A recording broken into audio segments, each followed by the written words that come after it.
Hi guys, welcome back to another chapter of Mildly Interested. So we're up to part 2, chapter 7. Okay, let's go. Lark pulled out his iPhone, connected it to his email and scrolled through the inbox. The other officers were crowded around his desk. The goons, he called them. They waited his every move. Amongst them he was the brightest, so it was like moths to a flame.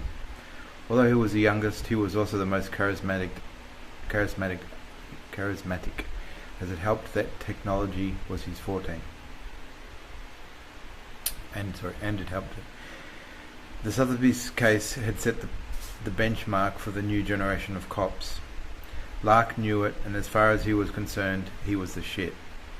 His assistant came to the desk with news. She stood behind Casey waiting for Lark to notice her. Lark was busy on Facebook. "Sir, I've got news from tech on that laptop," she said meekly. "What is it? Tell me stuff. Let's go," Lark said, clapping his hands and rubbing them as if he was about to eat. "There's nothing." "What? What do you mean nothing?" "Well, unless you classify a gross amount of porn, and not very good porn, I'd say we've got nothing on this guy," she expressed almost confidently. "Bullshit, I know it was him." The other guys turned away and began to walk back to their desks. Lark noticed. He put his mobile down and picked up the file she had dropped on his desk. "So, if we've got nothing on this guy, what about the coroner's report and the whore?" he pleaded. "Not sure about the coroner's report, but you can check with them unless you want me to. We couldn't find anything about any whore or girlfriend or sister or anything." "Great." Lark sat up in his chair and pulled it in.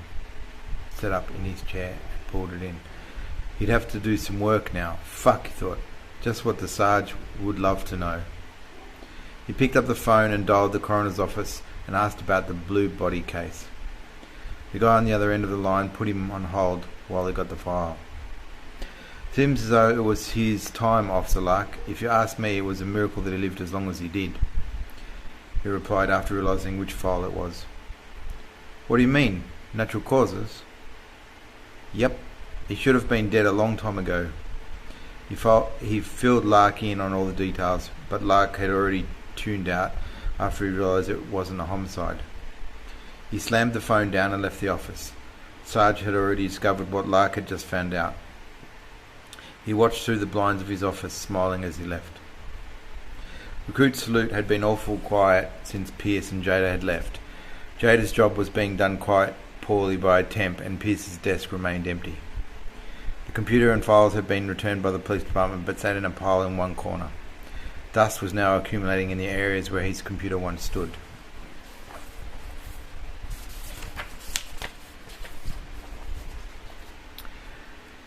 Benny roamed the office like a rooster. Ever since the Julie affair, he'd been confident. Julie, on the other hand, wasn't her usual self. Benny had taken her by surprise, and she had lost confidence in her ability to judge people. He had rocked her world, literally and figuratively. James sat at his desk, next to where Pierce used to sit. It just wasn't the same. Was he coming back, he thought, or would he have to find another partner in crime? Pierce made him feel special. It was as though without him his suit and dapper tie were without counterpoint. He had nothing to judge by, and he even had to do some work just to pass the time. At least when they were both there, time would pass relatively quick. Lester was asleep in his office. The door was locked, and he'd previously notified the receptionist that he was busy and wouldn't be available for the afternoon. He'd failed to even notice that Pierce and Jada were missing.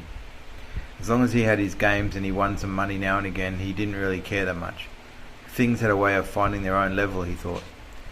Benny decided to end the stalemate between Julie and himself by dialing the number of her desk. It rang a few times before she picked up. "What?" She sounded stressed. "It's me, Benny." "Oh, it's you. How are you?" Her tone dissolving. Good, I suppose. It's not the same without Pierce. Want to get some coffee? Sounds good. But what about the other people? About what they'll think? Hesitation in her voice.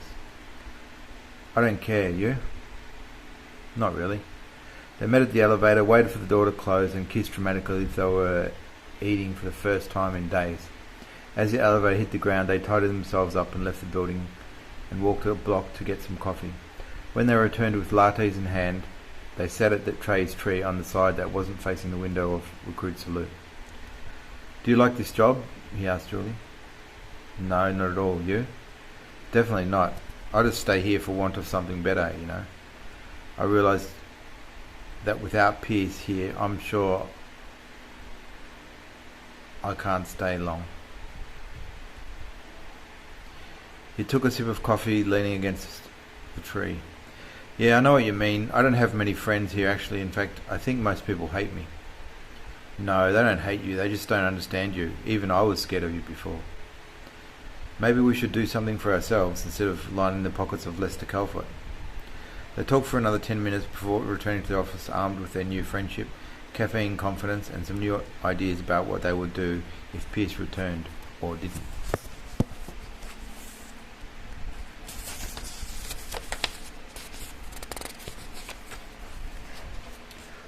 Chapter 8. The tuk-tuk ride from Connaught Place to the Krishna Nagar market had gone without a hiccup. They travelled at quite a pace, the engine whining and the wind pushing and pulling their hair. They looked at all the new things Delhi had to offer.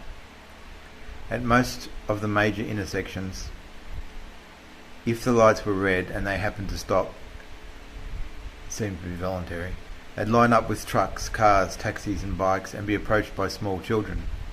The children were rough looking, the boys with cheeky grins, the girls hugging Jada's legs with dreamy eyes and smudged faces, hoping to appeal to her generosity.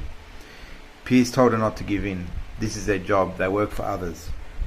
Kumar would turn around, making sure his clients were okay. Never really doing anything to dismiss the beggars. He'd smile in a sort of sad way to say, that's how it is here. Pierce became quite good at handling them by talking to them, telling them that what they were doing was not okay, that they should be in school. He'd say, he's using you. Your boss is using you to get rich. You are better than this. They'd mostly listen. They weren't dumb. The older ones would cotton on quick that a lecture wasn't going to appease the boss. So they'd leave, turning one last time to make a prayer gesture, then disappear in the traffic. The little girls would flutter their eyelids at Pierce. He'd smile.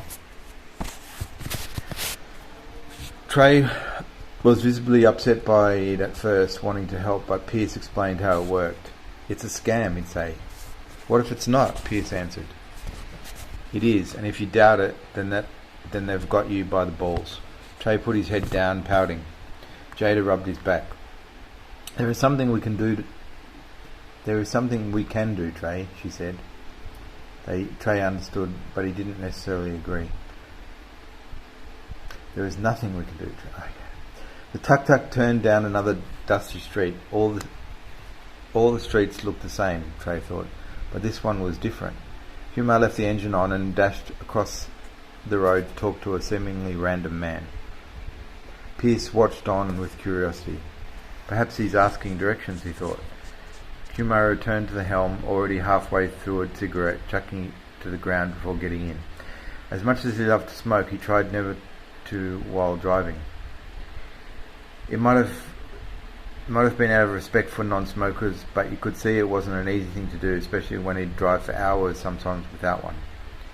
The street wasn't very busy. They took off again, but this time Kumar turned around and headed back the way they'd come. About 200 metres on, he stopped and pointed to a 4-story building across the road. Pierce pulled himself close to Kumar's seat and squinted to where he thought Kumar meant. Is that the place?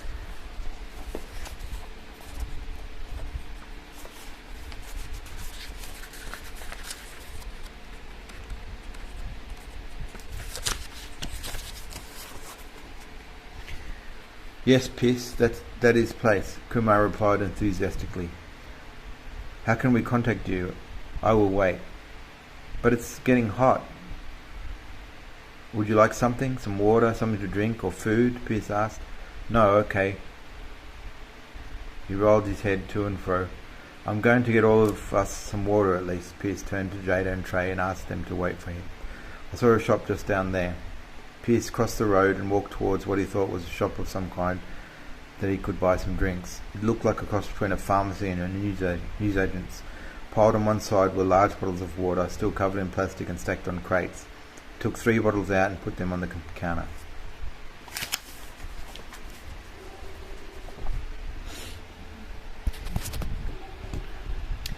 When he got back to the tuk-tuk, he handed one bottle to Kumar and one to Jada and Trey to share. He took a swig of the other. Kumar was surprised but thankful.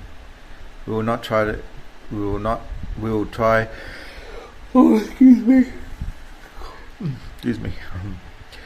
We will try not to be long, Kumar, but I read that it depends on how many people are waiting. We may be a while.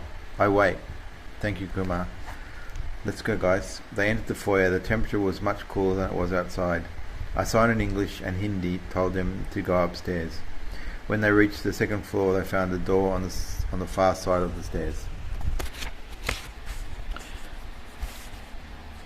Nobody in the waiting room is wearing shoes, Jada said, peering inside and then looking at the pile of sandals and random shoes, mostly leather.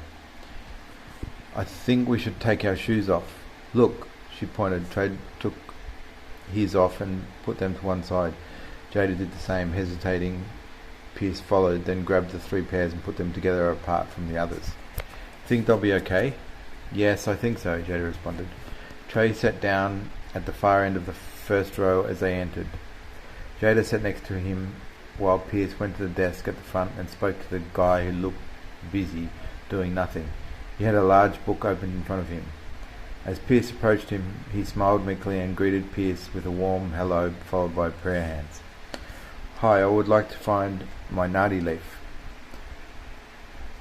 Have I come to the right place? Pierce said, feeling a little silly. Yes, this is the right place. What is your name? Pierce. The guy said thank you and please be taking a seat as there are a few people before you, but it shouldn't be too long. Pierce replied with thank you and took a seat next to Jada. As they waited patiently, Kumar went to get his hair cut and dyed. For some reason he put red streaks through his hair. The temperature had reached 38 degrees Celsius. Kumar's jewel grey shirt was stained with sweat, but still tucked in, as he'd pulled up in the same location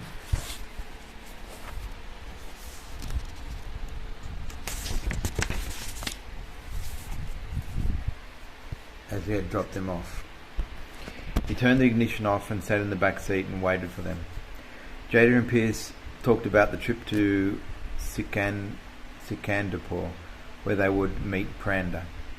Trey listened on but found it difficult to stay awake.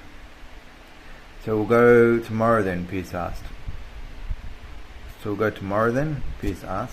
I think so. We catch a train from Connaught Place to a place called Kakra, and then we have to take a bus to Sikandapur, Jada replied. A man wearing a long white shirt came from the back room and spoke briefly with the guy at the desk, who had been on a phone call. He covered the phone with his hand as he listened to the priestly-looking man. Pierce was hoping it was his turn. They'd been waiting for an hour and 15 minutes, and most of the other people who had been there before them had already been seen. He called Pierce. Pierce slipped out of the plastic chair and greeted him. He was taller than he had appeared, had a moustache and a genuine-looking, if not plain face. Okay guys, thank you. So we'll be on to chapter 9, maybe next week. I'm going to try to do it weekly. Thanks guys. Oh, please, if you can subscribe and share and like, if you like the story, because it helps me become noticed. Obviously I want to sell more books. Anyway, thanks guys. Ciao.